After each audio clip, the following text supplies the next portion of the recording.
ناظرین، آج ہم بات کر رہے ہیں نرسنگ کے حوالے سے، اور نرسنگ کے بھی مختلف شعبے ہیں. مختلف قسم کے مریضوں کے لیے مختلف نرسنگ سٹاف ہوتا ہے.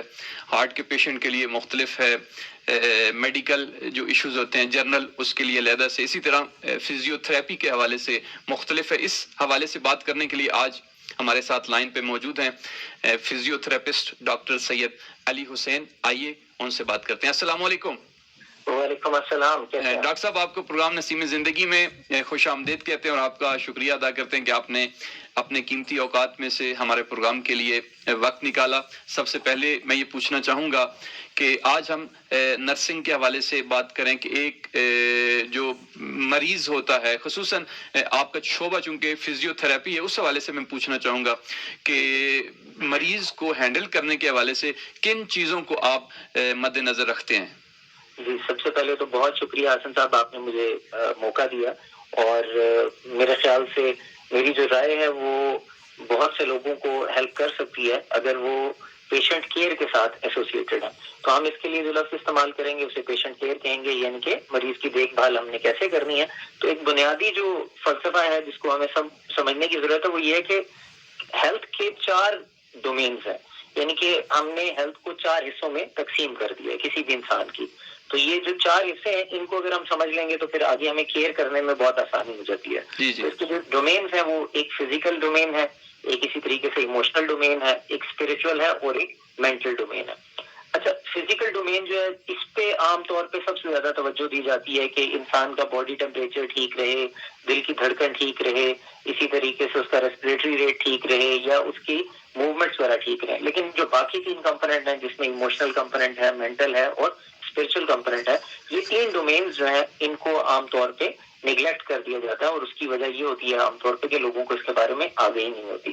تو ہمارا زیادہ تر جو فوکس ہے عام طور پہ دیکھنے میں وہ یہی آتا ہے کہ ہاسپٹلس میں یا گھروں میں عام طور پہ وہ فزیکل ڈومین پہ تو بہت زیادہ فوکس کیا جاتا ہے، لیکن جو ریمیننگ ڈومینز ہیں ان پہ ذرا نیگلیکٹ کیا جاتا ہے ان کو.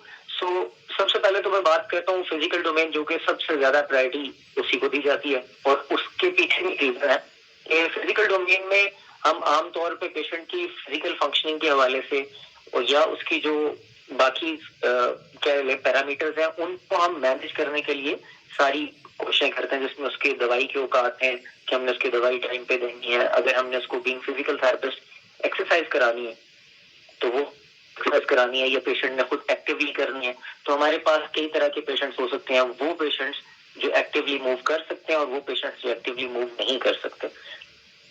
موو کر سکتے ہیں ان کے لیے بھی فزیکل ایکٹیویٹی جو ان کی نارمل رینجز کے اکارڈنگلی ہے، according to the age, gender اور فزیکل کنڈیشن جو کہ ایک فزیوتھراپسٹ بتا سکتا ہے، تو اس کے اکارڈنگلی ایک ایکٹیویٹی لمٹ ان کے لیے سیٹ کی جاتی ہے کہ ہر دن انہوں نے اتنی ایکٹیویٹی ضرور کرنی ہے. اچھا، یہ جو فزیکل اسپیکٹ ہے اس کو اگر ہم یہ طے کر لیں کہ فزیکل اسپیکٹ اگر ٹھیک ہوگا تو باقی 3 اسپیکٹس بھی ٹھیک ہوں گے، تو یہ بہت حد تک بات یہ درست ہوگی. کیونکہ اگر ہم اسپرچل اسپیکٹ کو دیکھ لیں یا اسپرچل ڈومین کو دیکھیں تو ہمارا نماز پڑھنا یا ہمارا کوئی عبادت کرنا، مسجد تک جانا یا کوئی بھی اور ایسی ایکٹیویٹی کرنا، تو یہ ساری ایکٹیویٹیز فزیکل سے زیادہ ریلیٹڈ ہے. So in my personal opinion and my experience میں یہ کہنا چاہوں گا کہ ہمیں سب سے زیادہ نو ڈاؤٹ توجہ دینی چاہیے فزیکل ڈومین پہ، لیکن ایموشنل، مینٹل اور اسپرچل اسپیکٹس کو بھی ساتھ لے کے چلنا ہے. ایموشنل ڈومین میں اگر ہم اسلام کو بھی دیکھیں تو مریض کی عیادت کے لیے ہمیں ترغیب دی جاتی ہے کہ ہمیں مریض کی عیادت کرنی ہے. تو اس حوالے سے فیملی کا اور ریلیٹیوز کا ایک بہت بڑا رول ہے کہ وہ اس کو سائیکولوجیکلی، مینٹلی اور ایموشنلی سپورٹ کریں، اور اسی لیے فیملی لائف کو اسلام نے پریفر بھی کیا. اسپرچل ڈومین بھی ہے کہ ہمارے پاس بہت سے پیشنٹس کی پریفرنسز یہ ہوتی ہیں کہ وہ ویسے نماز پڑھنا چاہتے ہیں جیسے نماز عام طور پہ ادا کی جاتی ہے. مطلب کوئی بیٹھ کے نماز نہیں پڑھنا چاہے گا، کوئی لیٹ کے نماز نہیں پڑھنا چاہے گا. لوگوں کی خواہش ہوتی ہے کہ وہ ویسے ہی نارمل طریقے سے نماز پڑھیں. تو اس کے لیے ہمیں ان سارے پیرامیٹرز کو ساتھ لے کے چلنا چاہیے. جی درست ہے، بہت بہت شکریہ. آگے ہم یہ پوچھنا چاہیں گے کہ خصوصاً جو آپ نے فزیکل ڈومین کی بات کی ہے تو اس میں مزید ہم چاہیں گے کہ اس کو مزید آپ تھوڑا سا کھولیں کہ بعض دفعہ یہ ہوتا ہے کہ فزیکل ڈومین کے لیے جو نرسنگ سٹاف ہوتا ہے وہ زیادہ تجربے کار بھی ہوتا ہے اور کام کر رہا ہوتا ہے. بعض دفعہ فیملی یا اٹینڈنٹ کے جو وہاں پہ موجود ہوتے ہیں وہ رکاوٹ بنتے ہیں ان پروفیشنل افراد کے کام کرنے میں. وہ کہتے ہیں کہ نہیں آپ یہاں سے یوں کریں, جبکہ جو اسٹاف ہوتا ہے وہ بتا رہا ہوتا ہے کہ ہمیں زیادہ بہتر پتہ ہے. تو ایک کنفلکٹ جو ہے وہ ہم نے خود بھی دیکھا ہے ہاسپٹلس کے اندر موجود ہوتا ہے. تو اس حوالے سے چاہیں گے کہ آپ ہمارے ناظرین کو کیا گائیڈ کرتے ہیں؟ اچھا دیکھیں, اس میں بڑی سمپل سی باتیں ہیں. چونکہ یہ فزیکل ڈومین کو اگر میں ایسے ایکسپلین کر دوں نا کہ ہر وہ کام جو آپ اور میں کر سکتے ہیں وہ ہم نے پیشنٹ سے کروانے کی کوشش کرنی ہے, کروانا ہے. مطلب اس سے زیادہ سمپل الفاظ میں کسی بھی لے مین کو نہیں سمجھا سکتا کہ وہ کام یا وہ چیزیں, وہ باتیں جو ایک نارمل بندہ کر سکتا ہے وہ ہم نے پیشنٹ سے کروانی ہے. اس میں ڈفرنس ضرور ہو سکتا ہے کہ لیول آف ایگزرشن, جسے ہم کہہ لیں کہ کتنی زور سے اس نے یا کتنا زور لگانا ہے, کتنی اسٹرینتھ ایکٹیویٹی وہ کرے گا, یہ ساری چیزیں تو فزیوتھراپسٹ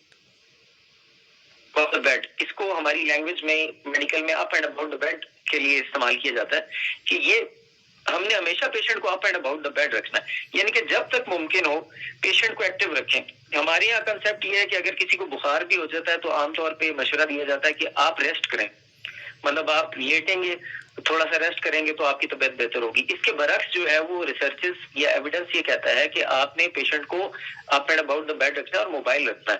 اب وہ ایکٹیویٹی تھوڑی بہت بھی ہو سکتی ہے, 10 قدم چل لیں, 15 قدم چل لیں, تھوڑا سا بیٹھ جائیں, کروٹ بدلیں. عام طور پہ جو میرے ایکسپیرینس میں ہے یہ بات کہ وہ لوگ جو کرونیکلی ایل ہوتے ہیں, فار ایگزامپل کسی کو اسٹروک ہو گیا, کسی کو اسپائنل کارڈ انجری ہوگی, ان لوگوں کے اندر پرابلم یہ آتا ہے کہ وہ مستقل ایک ہی پوزیشن میں لیٹنے سے ان کو بیڈ سورس یا پریشر سورس ڈیولپ ہو جاتے ہیں, جو کہ اٹ سیلف ایک بہت بڑا پرابلم ہے ہیلتھ کیئر کے لیے.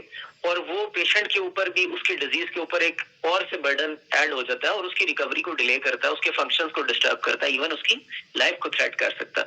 تو یہ اگر فزیکلی اس کو موو نہیں کریں گے, یعنی کہ اس کی کروٹ, اس کو دلوانا, اس کو بٹھانا, اس کو کھڑے کرنا, اس کو چلانا, اس کا انوائرمنٹ چینج کرنا, ٹھیک ہے, تو اس کی وجہ سے پھر اس کی باڈی پہ نیگیٹو افیکٹس آنے لگ پڑیں گے, اس کے مسلس کے اوپر, اس کے جوائنٹس کے اوپر, اس کی بونس کے اوپر, ایون اس کے کارڈیو ریسپریٹری سسٹم کے اوپر. یعنی کہ وہ بہت جلدی تھک جائے گا, بہت جلدی فٹیگ ہو جائے گا, اس کے مسلز ویسٹ ہونا شروع ہو جائیں گے. تو عام طور پہ وہ لوگ جو کرونیکلی یا ٹرمینلی ایل ہوتے ہیں, یعنی کہ دیر پا نوعیت کی جن کی بیماری ہوتی ہے, ان ایسی بیماریاں ہیں یا ایسے امراض جو 1-2 دن, ہفتے, 10 دن میں ٹھیک ہونے والے ہیں, ان میں اگر آپ فزیکل فنکشن پہ زیادہ توجہ نہ بھی دیں تو پیشنٹ اپنے جو پریویس اسٹیٹ تھی اس پہ واپس چلا جا سکتا ہے. بہت بہت شکریہ جناب ڈاکٹر سید علی حسین صاحب آپ کا کہ آپ نے پروگرام کے لیے وقت نکالا. انشاءاللہ آپ کو پھر بھی زحمت دیں گے کہ آپ ہمارے اسٹوڈیو میں بھی تشریف لائیں. اپنا ڈھیر سارا خیال رکھیے گا. خدا حافظ.